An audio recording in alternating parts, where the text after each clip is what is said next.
Hey everybody, Tekking here. Welcome to another episode of Yu-Gi-Oh! Histories, and this is the first episode where we're not talking about a specific card. I mean, a card is going to be mentioned, but more than the card, we're talking about a certain event in the Yu-Gi-Oh! Anime. That's one of the reasons why I started this show, so we can go back and examine all of the...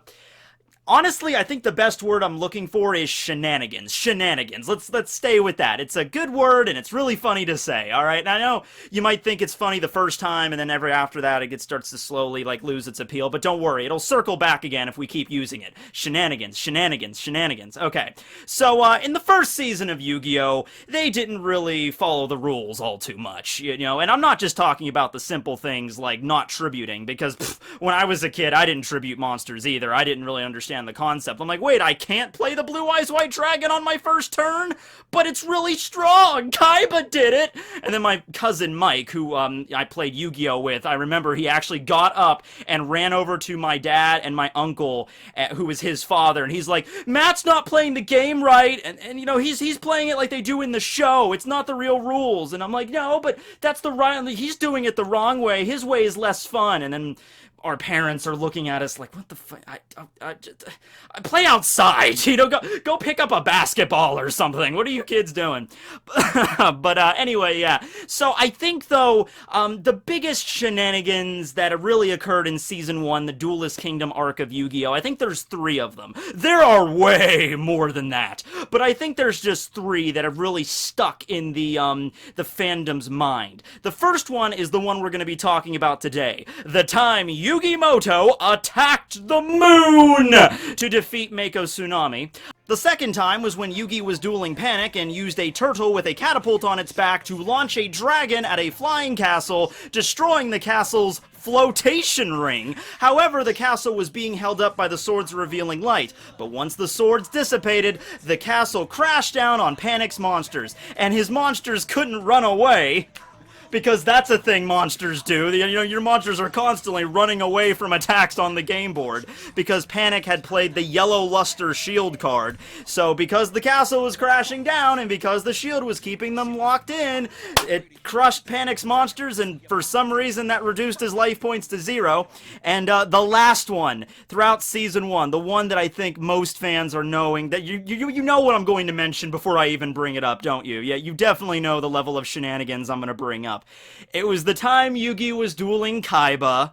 Yeah, the second time, and he fused the Mammoth Graveyard with the Living Arrow. This card! Holy crap, this card was broken! Living Arrow, okay, I don't think this card was ever made into an actual Yu-Gi-Oh! Card. I think there's variations of it, like the spell-seeking arrows or spell-shattering arrows and all that stuff, but I don't think the Living Arrow was ever made into an actual card, and for good reason. I'll tell you what, if it is ever made into a card, they should just rename it the Deus Ex Machina Arrow, because that was what this card was for Yugi. This card, he would, take it and then use polymerization to fuse it with anything he wanted, really. He could fuse it with a spell or a trap, it doesn't matter, a monster, and then he made something useful, and it attacked the opponent, and then Yugi ended up winning. So Yugi uses polymerization to fuse Mammoth Graveyard with the Living Arrow, and attack the Blue Eyes Ultimate Dragon, which, because the Mammoth Graveyard was an undead monster, it slowly,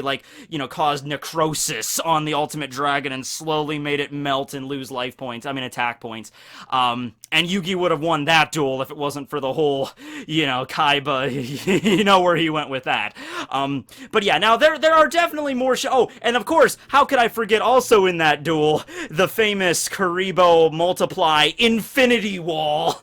So there's more than those 3 shenanigans, but I think those are the ones that really we all remember. So in this episode, we'll be tackling the one he used against Mako Tsunami. Okay, so Mako Tsunami, as you could probably figure from his name and his appearance here, obviously uses the light attribute as his main focus in his deck. No, of course, he uses water monsters, so Aqua, Fish, Sea Serpent, and Reptiles are all in his domain. He was the first duelist in the entire series that used those kinds of cards, and so Mako challenges Yugi to a duel, and they deck it out.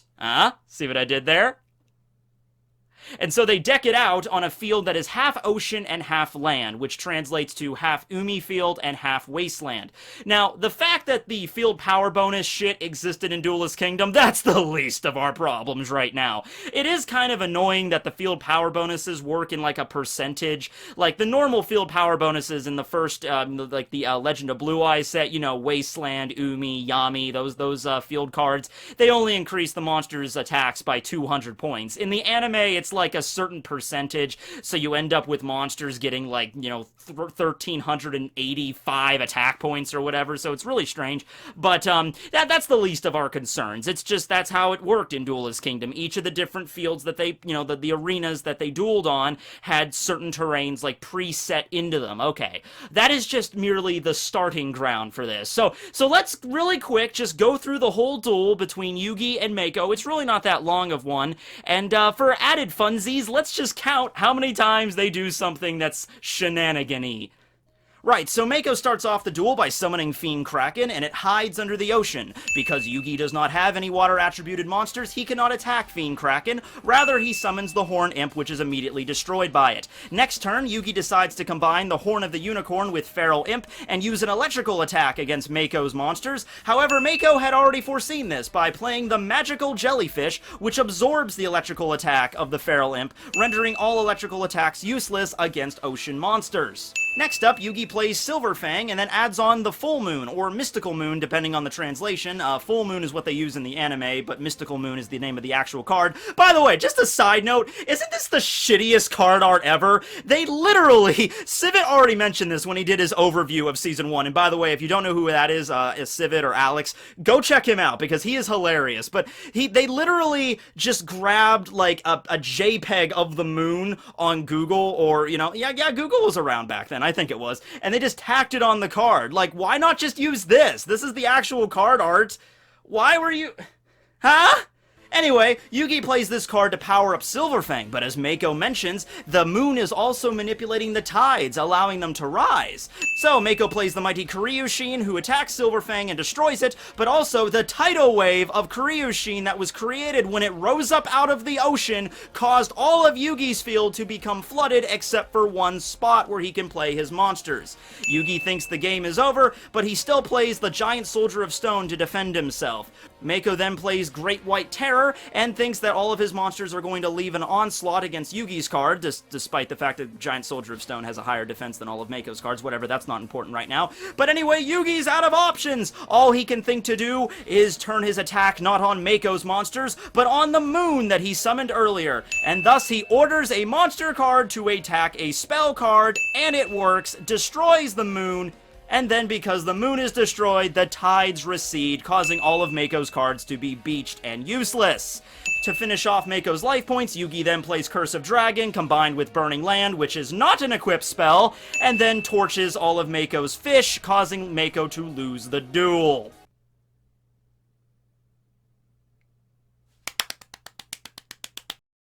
Who's that monster card? It's Fiend Kraken! Kraken! Shenanigans! Okay, now, a few things in this duel, but we'll overlook the, you know, the stuff that's not really that important right now, like Mako's cards being able to hide underwater, and a jellyfish being able to absorb electricity, and we'll just ignore all of that right now. And the main point here is that the moon card that Yugi plays first is able to affect the tides, like the same way it does in our world, and also the fact that Yugi ordered a monster to attack a spell card. And you know what? When I was a kid watching this, now it's just funny to me, but when I was a kid growing up, that really did frustrate me a little bit, because it didn't... I thought if I watched the anime, I'd learn how to play the game better. I was kind of an idiot that way. You know, they could have done it, though. I mean, they totally could have. They could have had actual strategy involved in the anime. You know what I mean? Like, they could have gotten together and, you know, planned out the episodes and was like, you know what? We're gonna actually do a pretty cool combo that you can do in the actual card game, and we're gonna create this combo so Yugi can win. So it made it look like he's actually the king of games. He can actually, manage to pull a bunch of cards together that seemingly are useless, separated, but when you combine them together, you can actually pull out a really cool strategy. They could have done something like that if they wanted to expend a certain amount of effort, but the thing is they didn't, and they just wanted to show off really cool monsters and basically an advertisement for the card game. I'm okay with that. That's basically how it was. Same thing for Pokemon, kind of. But the thing is that frustrated me as a kid is, Yugi would get backed into a corner, and I was expecting him to do something, something that I could do in the card game to show, oh, if I get backed into a corner, here's how I get out of it. And then, Yugi's just like, I attack the moon! I'm like, I can't do that! I mean, I could try. Can I do that? I didn't know that was allowed. Next time I'm dueling, I'll summon the Dark Magician. If my opponent activates Raigeki or something, I'll be like, yeah, but the Dark Magician, he can create a barrier of magic around my field, and your lightning bolt can't reach me.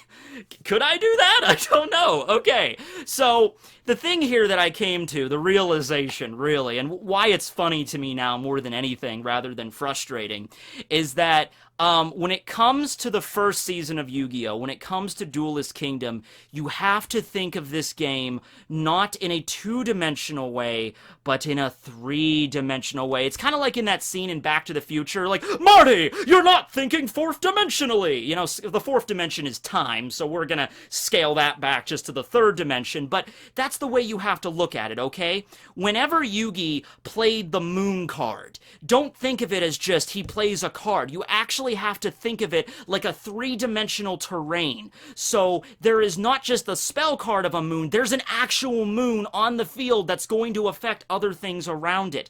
That ocean isn't just an Umi card. It doesn't just provide a bonus to your cards. It actually is an ocean that your cards can hide under. You have to think of it in that perspective. And in that way, it actually makes it a lot more interesting. Imagine, okay, any fans of Hunter x Hunter out there? Okay, so during the Chimera Ant arc, this isn't spoilers, so don't worry if you haven't watched Hunter x Hunter, this isn't a spoiler, okay? So, there's a game called Gungi, which is basically chess, but it's done in 3 dimensions, where you can actually stack certain pieces on top of each other, in another, perspective. And that game doesn't exist. Togashi just invented it for Hunter x Hunter, but I would kind of like that game to be real, because that's pretty awesome. Like, basically chess just adding a whole new dimension to it. And that kind of Yu-Gi-Oh! Could be that certain thing, if you could create, like, a board game around it, where you have to think of it from like the perspective of how the terrain alters the field and, boosts the monster's attack, but also how you could get rid of it. Like, let me give you an example. I thought of this all day. I'm like, all right, let's say you're dueling against somebody in Duelist Kingdom. You made it to Duelist Kingdom. Congratulations. All right, you're on the island and you're dueling against somebody, and their field is the forest field. Alright, so let's say that, Forest is a spell card, it's a field spell in the actual game, but they have the Forest field out, okay? And let's say they're using plant-based monsters as their main attacking force. Okay, now, in the actual card game, everybody knows the only way to destroy a spell card, or negate its effect, is with another effect. You can't do what Yugi did in the episode against Mako. That's not even breaking the rules at that point. It's just a nonsensical move. You cannot use a monster card to physically attack a spell card. It doesn't work that way. There's no rule set for it. That's why it's nonsensical, okay? It's just not how you play the game. It'd be like if you're playing tic-tac-toe and you draw a triangle. It would be like, what? What does that mean? You're not even doing it correctly. Right? So that's how it is in the actual card game. It's just a regular spell card that you have to use other effects, other spells or traps or monster effects to get rid of. But not in this, these kind of rules in Duelist Kingdom. Alright, so you're sitting there and you're thinking, alright, how am I going to get rid of that forest that's on his side of the field? Hey, you know what's really good with getting rid of forests, especially with what's going on right now on the West Coast, with all the wildfires and everything? Fire seems to do the trick rather well, so I'm gonna summon Mr. Volcano, which is, come on now, one of the coolest monsters ever, just Mr. Volcano. I'm gonna summon Mr. Volcano, and I'm gonna have him torch the forest. And that's not a legal move or even a sensical move in Yu-Gi-Oh!, but it's shenanigans, and fire would torch the forest forest, and it would get, reduced to a smoldering pile of charcoal, and their opponent monsters would lose the field power bonus. But, I'm not even gonna stop there. Let's keep these shenanigans rolling, children. While I'm attacking with Mr. Volcano, I will also add on the spell card Follow Wind. Now, Follow Wind is an equip spell that all it does is you equip it to a winged beast monster, and it increases its attack by 200 points. But no. We're not talking about the actual card. We're talking about what the card is. Look at the artwork alone. What is the artwork of this card? It's like wind, like a gust of wind from a wing. It's like a tailwind, okay? So, if Naruto has taught us anything, fire plus wind equals big damage. So, that's what we do. Right, so let's just briefly go over what I just did, just to recap, okay? My opponent plays the field spell Forest. I then summon Mr. Volcano, a level 5 monster with no tribute. Bam, just throw it out there because, And then, I choose to not attack my opponent's monsters, but the spell card he just played, and then, during the middle of my battle phase, I throw on an equip spell, which isn't a quick play, obviously, and doesn't even apply to a pyro-type monster, and then combine the wind and the flames to just charbroil their entire field, and that probably did enough damage to reduce their life points to 0. Why? Because it did a lot of damage and it reduced their life points to 0. That's why. That's the kind of logic you have to use in Duelist Kingdom, alright? And it would be really cool if it was refined a little bit, if Pegasus got out at the start of the tournament and actually laid out the rules for how it worked. He didn't. It was insanity. He literally was just like, welcome to my island on Duelist Kingdom. I'm sure you'll find the duels here are quite different from the ones you're used to. I guess you'll figure it out as you go along. And then it's like, in the first duel between Weevil and Yugi, Weevil understood entirely how the field power bonus shit worked. Yugi had no idea. How did Weevil find out about it? Hell, at least in Battle City, Kaiba released a rule book, like an updated version of the game, and where there's still some shenanigans in Battle City. I mean, they took strides to try to, make the game a little bit more similar to the real-life game, but they still took a lot of liberties with that. No, in Battle City and Beyond, at that point, all they did was just have the characters draw bullshit one-off cards to always win at the tightest spots. They did add the tributing thing, which is cool, but, remember the thing they did with fusion monsters, where they added that extra rule where fusion monsters can't attack the same turn they're summoned? And I'm like, oh, okay, well, that's an interesting rule. I wonder how they're gonna work off that. But then they just introduced the card, that quick attack that they used every freaking time. There was fusion monsters can't attack the first turn they're summoned, but I have quick attack, a card that's literally catered to bypass this rule. Attack directly. So, it's like they make rules, but they get rid of them. But yeah, in Duelist Kingdom, Pegasus gives them nothing. He's just like, have fun. So, imagine you're a duelist and you're trying to play the game the way you're used to, and you're in the middle of, imagine if you're Mako and you're just playing the game as you're used to it, and then right before you're about to win, all of a sudden your opponent's like, I attack the moon. You could do that? I'm like, yeah, I could do that. See, the moon exists on the field, and my monster's, in striking range. I could totally do that. Let's see if it works. And it works! That's the way you have to view it. Now, later on in the game, and like I said last episode, I feel like when they're running out of ideas for the card game, they sit down and they watch some older episodes of Yu-Gi-Oh! And they're sitting there and they're like, attacking the moon, that was completely ridiculous. Hey, maybe we should make a card that actually explains away what the hell Yugi just did. And they did! Attack the moon! Exclamation point. You have to say, attack the moon! So the way this works is, it's a continuous spell, and whenever you change the battle position of a rock monster, Giant Soldier of Stone is the example here that Yugi used, and in the card art, change the battle position of a rock monster from defense to attack, or I guess attack to defense, and you can automatically destroy one spell or trap on the field. Now, the funny thing is, even if Yugi did have that card and he actually played Attack the Moon, that really wouldn't have changed anything, because that would still, you're getting real life physics involved here, like gravity and shit, you know what I mean? So, even if Yugi was playing the game appropriately and then he destroyed the moon using Attack the Moon's card effect, Yumi would still be on the field. But if he used it to get rid of Yumi, that still wouldn't have done anything in the actual game. It would have just lowered all the Mako's monsters a little bit. And if that wasn't enough, enough, they also released another card based off of this episode, Rage of Kuryushin, which is kind of ironic because Kuryushin itself, the monster that Mako uses, that card's not even available in the English TCG. It's one of those cards in the early days of Yu-Gi-Oh! That's just kept in the limbo of Japan. It was never given an English card art. But it's okay because you don't actually need Kuryushin to activate the Rage of Kuryushin. All you need is Umi on the field, so you have Water Field, and then I think you target a number of monsters that your opponent has equal to the number of level 5 or higher water monsters that you have, destroy the monsters on your opponent's side of the field, and they can't use those zones until the end of the next turn. So let's say your opponent has 2 monsters on their side of the field, and you have 2 level 5 or higher water monsters. Play Rage of Kuryushin, you can destroy the 2 monsters that your opponent has, and the zones that they were in cannot be used until the end of the next turn. Now, you might think that's kind of a silly card to use, but hey, now that Link monsters are a thing, like Digimon Kuribo here, that actually focus on the position that where a card is actually placed on the field, Rage of Kuryushin can actually be somewhat useful. Don't really know how many level 5 or higher water monsters, you know, how easy it would be to get those out, but I'm sure there's probably an archetype, a deck out there somewhere where you could just special summon spam a bunch of water monsters that have high, you know, level, and then you can target your opponent's monsters that are in those zones and destroy them, and they would lose the link effects, and also they couldn't play new monsters in those zones until the end of the next turn. So that's actually a card that can be kind of applicable. Even, you know, Attack the Moon is not that bad. It's just, you know, it's a card that requires you to not only just have a rock monster on the field, and I don't really know. Rock has always been seen as one of those types that really doesn't have a lot of, like, support. Maybe I'm wrong. Like I said, here are duh rules. Kind of stuck in 2012. So maybe there is an archetype out there that's, like, rock hard!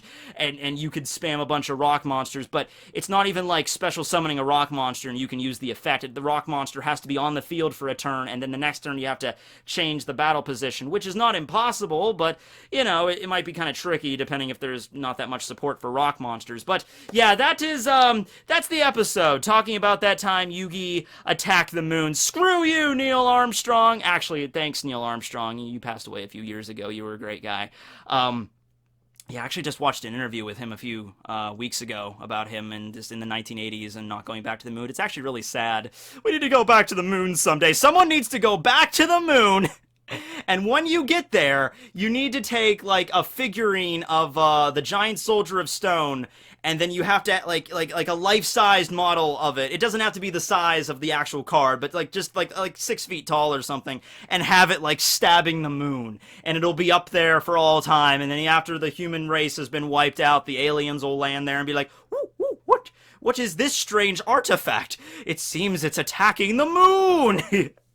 But yeah, that is just one of the shenanigans we're going to cover. All of the other ones I mentioned in this video, the whole Catapult Turtle, you know, Castle of Dark Illusions, Yellow Luster Shield thing with Panic, we're going to be addressing that. Actually, I want to talk about Panic's duel just in general, because it's a duel that, like, Panic uses a lot of cards that end in weird attack points, like really like anomaly cards that really kind of like used only once in the TCG and they never really popped up again, you know, cards that end in that weird numeral. And then, of course, later on, the whole Kuribo multiplying strat and that freaking Living Arrow card. I'm gonna do a whole episode on this damn thing. So we'll be addressing that stuff. Let me know below on some other famous shenanigans you remember from the Yu-Gi-Oh anime, and we'll be addressing that. The one exception, though, is Yu-Gi-Oh! Season 0, because that was before the game even really took off in, like, real life. So I understand Season 0 is kind of like its own little thing, its own anomaly, and it's like a whole thing is kind of shenanigan-y. We'll be doing a whole episode, maybe like multiple episodes, like a 3-parter or something, just on Season 0 alone.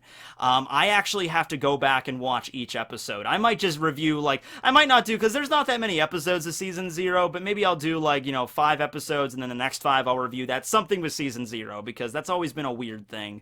I haven't seen all the episodes. I've seen some of them, though, and they're pretty freaky. So anyway, thanks for watching, everybody, and remember, keep watching. Wait! It's a full moon tonight.